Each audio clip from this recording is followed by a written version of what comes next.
Okay, now I did 3 videos on blood typing and matching and mom and baby blood types and things like that. This video I'm going to do, it's going to be talking about blood, but it's talking about how to find a blood unknown. Now again, we have to kind of compartmentalize these things. When we match blood, we think of things one way. When we talk about mom and baby, we think of things a separate way, using some of the same principles. And we'll use some of those principles, talking about antigens and antibodies in this case as well, but this is more of a test tube thing, okay? And so again, we have to think of it differently. This is not like donating or receiving blood. You cannot think of it that way. We know the recipient attacks from other videos. There is no recipient here when we're trying to figure out what the blood type is or figuring out an unknown blood type. Now, let's say we've got a test tube, beaker, whatever, we have blood in there.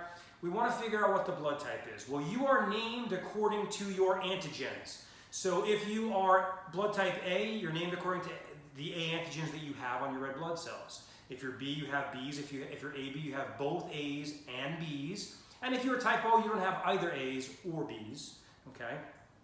You are also named positive or negative blood type based on whether you have the Rh antigen, that's Rh positive, or you do not have it, that's Rh negative, okay? So this is how we name blood types. Now you have to kind of separate them out. Let's figure out the A, B, AB, or O, and then figure out whether it's positive or negative. Now how do we do this? Well, we know that antibodies attack antigens that they're specific for. So an anti-A antibody attacks A antigens, anti-B attacks B, and anti-Rh will attack Rh antigens, okay? So what we're going to do is we're going to put in unknown blood. We have no idea what antigens are present. We don't know if there's A's, B's, Rh's, or none, okay? So we're going to put that blood in a test tube, beaker, whatever. Then we're going to take the actual attackers, the antibodies. Now this is, again, there's no donor. You have to get this. There's no donor, no recipient here. This is blood that's unknown, and we're taking the attackers, the antibodies, not blood, but the antibodies themselves, and we're putting them into the blood. Now we're going to need actually 3 separate test tubes, okay, so we don't get cross reactions. We said that if we get a mismatch, it's called agglutination, it's clumping of the red blood cells, and so that's what we're going to be looking for. We're going to be looking for a reaction. We're going to be looking for clumping of these red blood cells if the antigen is present that antibody is specific for. So I have my 3 test tubes. Test tube 1, we're going to go ahead and put anti-A antibodies in there. I'm going to look for a reaction.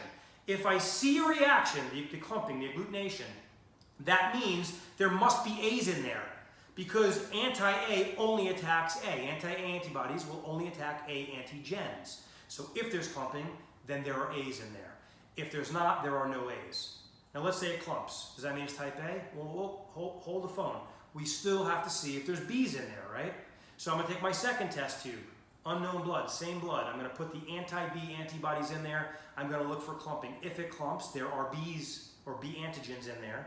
If it does not, the B antigens are absent. So let's say it does not. It clumped in A, didn't clump in B. We have an A blood type. Now we have to figure out, is it positive or is it negative? Well, we take our 3rd test tube of the same unknown blood type.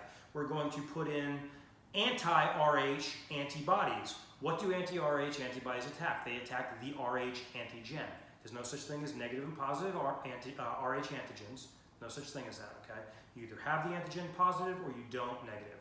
So, I put the anti-Rh antibody in there. It searches around to look for any Rh antigens. If it clumps, that means there are Rh antigens present, which means that person has a positive blood type.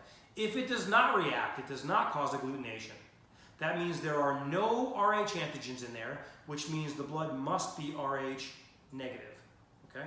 So this is how we're going to figure out unknown blood types. We take anti-A, anti-B, and anti-Rh antibodies, putting them in 3 separate test tubes of the unknown blood, and again, we look for a reaction.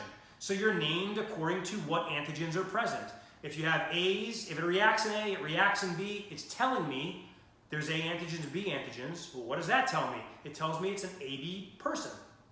If I put it in the Rh and it also reacts, that means it's a positive, because that means there are Rh antigens present. That means it's going to be AB positive in that particular case.